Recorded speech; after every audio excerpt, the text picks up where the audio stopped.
بسم اللہ الرحمن الرحیم۔ پارہ نمبر 28 کا آغاز سورہ مجادلہ سے ہو رہا ہے۔ سورہ مجادلہ کے معنی یہ ہے کہ جھگڑنا۔ حضرت خولہ بنت ثعلبہ ایک صحابیہ تھی اور ان کے خاوند نے ان سے زہار کیا تھا۔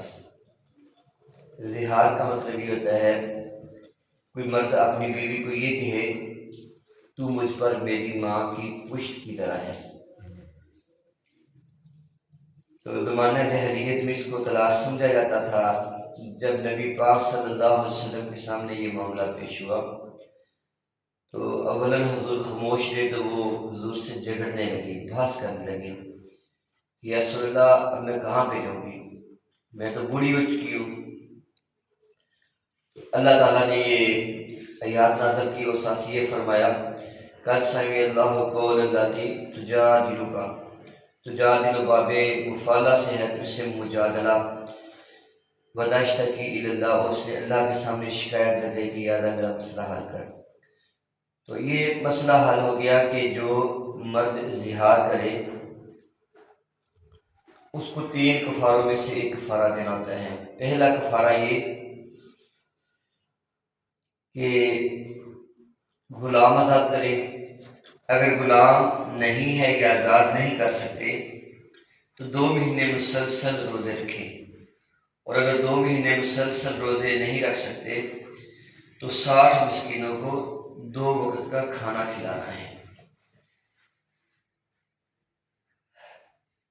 عمومی طور پر جو الفاظ اس میں بولے جا سکتے ہیں وہ 3 طرح کے ہو سکتے ہیں۔ پہلا یہ کہ اگر کوئی بندہ سیدھا اپنی بیوی کو کہہ دے تو میری ماں ہے یا میری بہن ہے۔ اللہ نے فرمایا کہ ماں ہونا امہاتہم، کہ یہ ان کی مائیں نہیں ہیں۔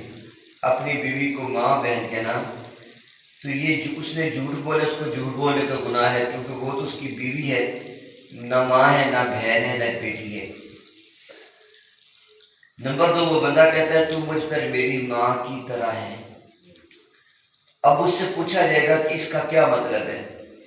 اگر وہ یہ کہے کہ جیسے میری ماں کے مجھ پر حقوق ہے ایسے ہی بیوی کے بھی حقوق ہے، نان و نفقہ کے حوالے سے یا احترام کے حوالے سے، پھر ٹھیک۔ اور اگر کہے کہ میرا مقصد طلاق دینا تھا تو طلاق واقع ہو جائے گی۔ طلاق مل کر آیا کہ اگر کوئی بندہ اپنی بیوی کو کہے تو میری ماں کی طرح ہے، اور اگر کہے تو مجھ پر میری ماں کی پشت کی طرح ہے، تو تب زہار ہوتا ہے۔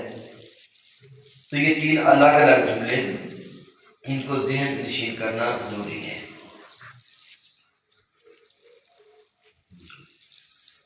نبی پاک صلی اللہ علیہ وسلم کے زمانے اقدس میں حضور کی بارگاہ میں بیٹھے ہوئے لوگ آپس میں سرگوشیاں کرتے تھے، اور ان کی جو سرگوشیاں تھیں نا وہ ویسی تھی جیسے حضور کو ناراض کرنے والی تھی، اور جب حضور کے پاس آتے تو حضور کو سلام بھی نہیں کرتے تھے، اور یہ منافقین کا وتیرہ تھا۔ اللہ تعالیٰ رب العزت نے فرمایا الم تر الی الذین نہوا عن النجویٰ، کہ آپ نے دیکھا نہیں ان لوگوں کو کہ انہیں سرگوشی سے منع کیا گیا تھا، پھر بھی میرے نبی کی بارگاہ میں بیٹھ کر آپس میں سرگوشیاں کرتے ہیں، اور پھر یہ بھی کہتے ہیں کہ سرگوشی کیا کرتے تھے، یہ کہتے دیکھو ہم منافق ہیں، اگر یہ اللہ کے سچے نبی ہیں تو انہیں ہماری منافقت کا پتہ کیوں نہیں چلتا، اللہ ہم پر عذاب نازل کیوں نہیں کرتا۔ تو یہ آپس میں کی سرگوشی بھی یہ تھی۔ تو اللہ نے ان کی یہ ساری باتیں اپنے محبوب کو بتائیں اور یہ وحی کی شکل میں نازل ہو گئی۔ تو پھر اللہ نے مسلمانوں کو یہ ارشاد فرمایا یا ایھا الذین آمنوا اذا تناجیتم فلا تتناجوا بالاسم والعدوان، اگر میرے محبوب کی بارگاہ میں بیٹھ کے تمہیں آپس میں کوئی بات سرگوشی میں کرنی پڑے تو میرے نبی کی محبت اور اتباع کی کرنا، ان کی نافرمانی کی نہ کرنا جیسے منافق کرتے ہیں۔ اور یہیں پر اللہ تعالیٰ نے مسلمانوں کو مجلس میں بیٹھنے کے آداب بیان فرمایا اے مسلمانوں، جب تم میرے نبی کی بارگاہ میں بیٹھے ہو، باہر سے آیا ہے تو کوئی اپنی جگہ سے نہ کھڑا ہو نہ کسی دوسرے کو کھڑا کرے، بلکہ یہ ہے اذا قیل لکم تفسحوا فی المجالس فافسحوا یفسح اللہ لکم، کہ جب مجلس میں آگے جگہ تانگو گے تو آپس میں سمٹ جو، گنجائش پیدا کرو۔ جب تم کسی کے لیے گنجائش پیدا کرو گے اللہ تعالیٰ تمہارے لیے گنجائش پیدا کرے گا۔ تو یہ مجلس میں بیٹھے ہوئے لوگوں کے لیے ذاتی طور پر یہ چیز ہے کہ وہ دوسرے مسلمانوں کے لیے خود سے گنجائش پیدا کر دیں۔ کسی کے لیے کسی کو اس کی جگہ سے اٹھانا یہ شریعت میں اس کی ممانعت ہے۔ اور اسی واقعے کے بعد اللہ تعالیٰ نے ایک حکم نازل کیا قرآن پاک کی آیت، اور یہ قرآن پاک کی واحد آیت ہے جس پر مولا کائنات حضرت علی رضی اللہ تعالیٰ عنہ نے عمل کیا۔ یہ آیت ہے کہ یا ایھا الذین آمنوا اذا ناجیتم الرسول فقدموا بین یدی نجواکم صدقہ، اے ایمان والو اگر تم نے میرے نبی کے کان میں سرگوشی کرنی ہے تو سرگوشی کرنے سے پہلے تم نے صدقہ کرنا ہے۔ جیسے ہی یہ آیت نازل ہوئی تو مولا پاک نے صدقہ کیا 2 دینار کا غالباً، اور سرکار کے کان کی سرگوشی کی تو پیارے آقا صلی اللہ علیہ وسلم نے ان کا سرگوشی ہی میں جواب دیا۔ اور صحابہ کرام کی جو اکثریت تھی تب ان کے مالی حالات اچھے نہیں تھے، تو انہوں نے آپس میں یہ سوچنا شروع کیا کہ یہ تو بڑا مشکل کام ہے، سرگوشی کرنے کو تو ہمارا دل بھی کرتا ہے کہ ہم حضور کے کان میں بات کریں۔ پھر اللہ نے اگلے ہی لمحے یہ آیت منسوخ کر کے فرمایا اَأَشْفَقْتُمْ أَن تُقَدِّمُوا بَيْنَ يَدَيْ نَجْوَاكُمْ صَدَقَاتٍ، کیا تمہیں تنہائی و رازداری کے ساتھ بات کرنے سے قبل صدقات و خیرات کرنے سے گھبرا گئے ہو؟ تو اللہ فرماتا ہے کہ میں یہ حکم اپنا کینسل کرتا ہوں۔ تو اب اس آیت میں صرف حضرت مولا پاک نے عمل کیا اور یہ آپ کا خاصہ ہے۔ سورۃ الحشر یہ بھی 28ویں پارے میں ہے، اور اس میں مال فے کا ذکر ہے اور اسی میں باغ فدق کا ذکر ہے۔ سیدہ پاک سلام اللہ علیہ کے حوالے سے باغ فدق کا بڑا ذکر ہوتا ہے۔ یہ باغ فدق یا مال فے کیا ہے؟ جب مسلمان کافروں سے جنگ کرنے کے لیے جاتے ہیں انہیں جو مال ملتا ہے اس کی 2 صورتیں ہیں۔ اگر مال لڑ کر حاصل کریں، جنگ ہوئی اور جنگ کے بعد مال ملا، اس مال کو مال غنیمت کہتے ہیں۔ اس مال کا 5واں حصہ نبی صلی اللہ علیہ وسلم کا ہوتا ہے، اور باقی 4 حصے تمام مسلمانوں میں تقسیم کیے جاتے ہیں۔ یہ ہے مال غنیمت۔ اور اگر کسی شہر میں گئے ہیں اور وہاں پر جنگ نہیں ہوئی، بغیر لڑے کفار نے سارا مال مسلمانوں کے حوالے کیا، اس کو مال فے کہتے ہیں۔ نبی صلی اللہ علیہ وسلم جب خیبر فتح کرنے گئے تو وہاں پر 3 قلعے تھے جو مسلمانوں نے جنگ کر کے حاصل کیے۔ 3 بڑے تھے، 2 چھوٹے، کل 5 قلعے تھے جو جنگ کر کے حاصل کیے۔ اس کے ساتھ کچھ ایسے قلعے تھے کہ جن کو مسلمانوں نے جنگ کے ذریعے حاصل نہیں کیا تھا، بلکہ اللہ تعالیٰ رب العزت نے یہ ارشاد فرمایا وَمَا أَفَاءَ اللَّهُ عَلَىٰ رَسُولِهِ مِنْهُمْ فَمَا أَوْجَفْتُمْ عَلَيْهِ مِنْ خَيْلٍ وَلَا رِكَابٍ، اور جو اموال اللہ نے ان سے نکال کر اپنے رسول پر لٹا دیے تو تم نہ تو ان کے حصول پر گھوڑے دوڑائے تھے اور نہ اونٹ۔ ہاں اللہ اپنے رسولوں کو جس پر چاہتا ہے غلبہ و تسلط عطا فرماتا ہے۔ پھر فرمایا ما أفاء الله علی رسولہ من اہل القریٰ، جو اموال فے اللہ نے قریظہ، نذیر، فدق، خیبر، قرینہ، یہ 5 علاقے تھے جہاں کا مال فے تھا، جہاں جنگ کے بغیر سب کچھ آیا تھا، مفتوحہ بستیوں والوں سے نکال کر اپنے رسول پر لٹائے ہیں۔ وہ کن کے لیے ہیں؟ فَلِلَّهِ وَلِرَسُولِهِ وَلِذِي الْقُرْبَىٰ وَالْيَتَامَىٰ وَالْمَسَاكِينِ وَابْنِ السَّبِيلِ، وہ اللہ کے لیے، رسول کے لیے، نبی پاک کے رشتہ داروں کے لیے، یعنی بنو ہاشم اور بنو مطلب کے لیے، اور یتیموں کے لیے، مسکینوں کے لیے اور مسافروں کے لیے ہیں۔ یہ نبی صلی اللہ علیہ وسلم کو اللہ تعالیٰ نے فرمایا۔ تو اب اس کا آسان مفہوم یہ ہے کہ مال فے وہ سارے کا سارا نبی پاک کا ہوتا تھا، اس میں عام مسلمانوں کو حق نہیں ملتا تھا۔ پھر اللہ تعالیٰ نے اپنے نبی کو حکم دیا، اے نبی یہ سارا مال میں نے آپ کو عطا کیا ہے، لیکن آگے پھر آپ نے ان کے 5 حصے کرنے ہیں۔ ایک حصہ نبی پاک اپنے لیے اور اپنی بیویوں کے لیے، یعنی اپنے گھر کے لیے اس کو رکھتے، دوسرا حصہ اپنے قریبی رشتہ داروں کے لیے، یعنی جو بنو ہاشم اور بنو مطلب میں سے مسلمان ہو چکے تھے، دو، تیسرا یتیموں کے لیے، چوتھا مسکینوں کے لیے، اور پانچواں مسافروں کے لیے۔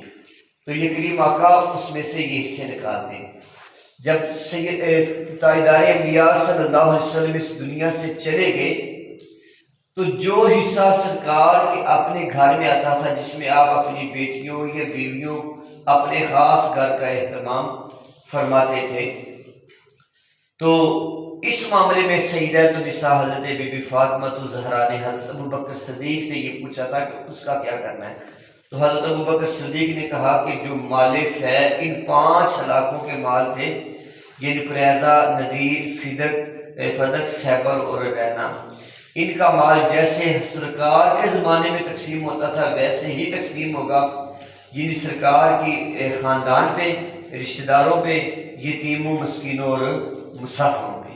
تو یہ مال فے ہے، اس کا فیصلہ اللہ رب العزت نے قرآن پاک میں پہلے سے ہی کر دیا ہوا ہے۔ اور پھر اللہ تعالیٰ نے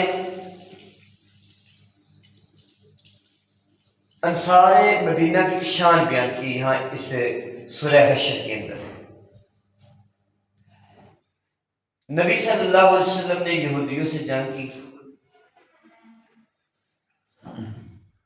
تو یہودیوں سے جنگ کے بعد بہت زیادہ مال غنیمت ملا۔ جب مال غنیمت ملا تو پیارے آقا صلی اللہ علیہ وسلم نے انصار اور مہاجرین کو بلایا، اور سرکار نے انصار کو مخاطب کر کے فرمایا، اے انصار، تمہارے لیے 2 آپشنز ہیں۔ پہلی یہ، اب اس کا پس منظر یہ تھا کہ جب مہاجرین مکہ چھوڑ کر مدینے گئے تھے تو مدینے کے انصار نے مہاجرین کو اپنے اموال میں سے نصف مال دیا تھا، آدھا گھر بھی دیا تھا، آدھا کاروبار بھی دیا تھا، اگر کسی کے پاس زمینیں تھیں تو آدھی زمینیں مہاجرین کو دی تھی۔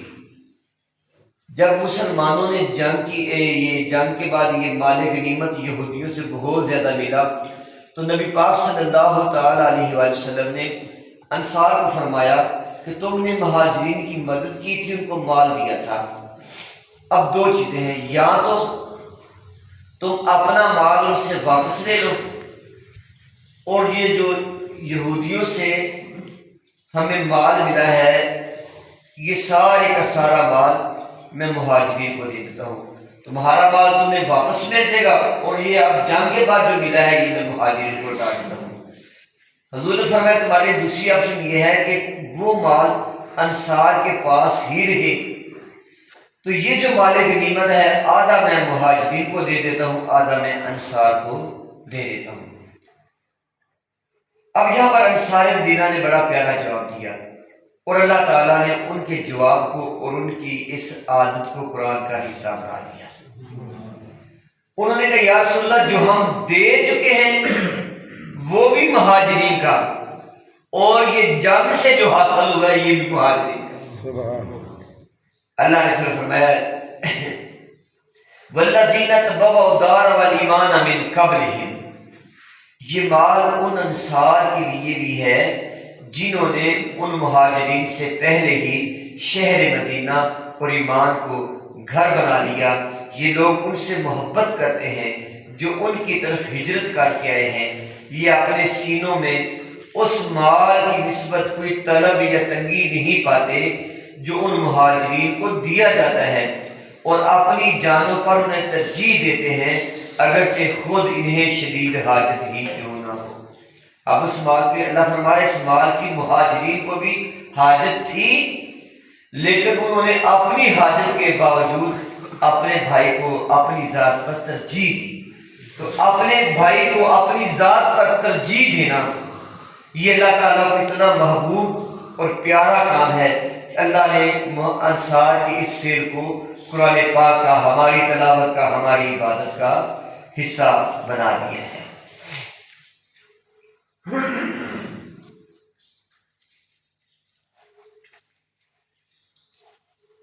سورہ ممتحنہ بھی 28ویں پارے میں آتی ہے۔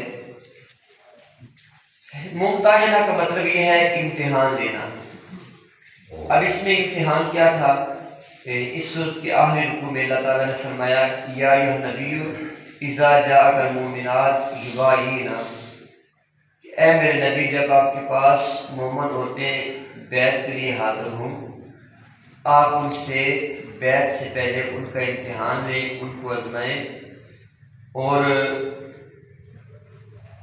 پھر اس کے بعد بیعت کریں۔ پہلے اگر یہ فرمایا کہ یا ایھا الذین آمنوا اذا جاءکم المؤمنات مہاجرات فامتحنوہن، جب کوئی مومن عورت ہجرت کر کے تم ان کا امتحان دو۔ امتحان کیا لینا تھا کہ انہوں نے ہجرت کس مقصد کے لیے کی ہے، ان کی ہجرت کا مقصد کیا ہے۔ تو جب مقصد معلوم ہو جائے پھر اس کے بعد بیعت نبی پاک صلی اللہ علیہ وسلم سے لیتے تھے۔ تو بیعت میں یہ چیزیں تھی اللہ یشرکن باللہ شیئا، وہ شرک نہیں کرے گی، ولا یسرکنا، چوری نہیں کرے گی، ولا یزنینا، زنا نہیں کرے گی، ولا یقتلنا اولادہن، اپنی اولاد کو قتل نہیں کرے گی، ولا یاتینا ببہتان، کسی پر بہتان نہیں لگائے گی، ولا یعصینک فی معروف، اور کسی نیک کام میں آپ کی مخالفت نہیں کرے گی، واستغفر لہن، جب یہ ساری چیزیں ہو جو اللہ نے فرمایا آپ ان کی بیعت کریں اور ان کے لیے بخشش کی دعا کریں۔ تو یہ اس میں چونکہ اس چیز کا ذکر تھا لہذا اللہ رب العزت نے اس چیز کو بیان فرمایا۔ سورہ الصف،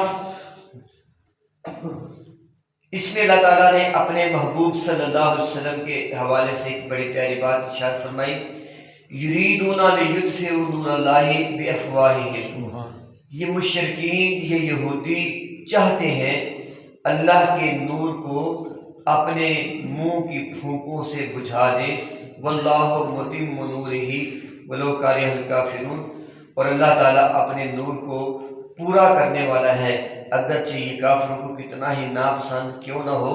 هو الذی ارسل رسولہ بالہدی ودین الحق، اللہ فرماتے اس کی وجہ یہ ہے کہ میں نے اپنے رسول کو ہدایت اور حق کے ساتھ بھیجا ہے اور دین حق کے ساتھ بھیجا ہے، لیظہرہ علی الدین کلہ، تاکہ میرا نبی میرے دین کو سارے دینوں پہ غالب فرما دے، ولو کرہ المشرکون، اگرچہ یہ مشرک اس بات کو کتنا ہی ناپسند کیوں نہیں کرتے۔ تو اللہ تعالیٰ نے اپنے پیارے محبوب کو نور سے تشبیہ دے کے فرمایا کہ یہ میرے نبی کا کچھ نہیں بگاڑ سکتے، کیونکہ اپنے نبی کے ذریعے میں نے دین حق کو تمام دینوں پر غالب کرنا ہے۔ اللہ رب العزت ہمیں عمل کی توفیق عطا فرمائے۔ کل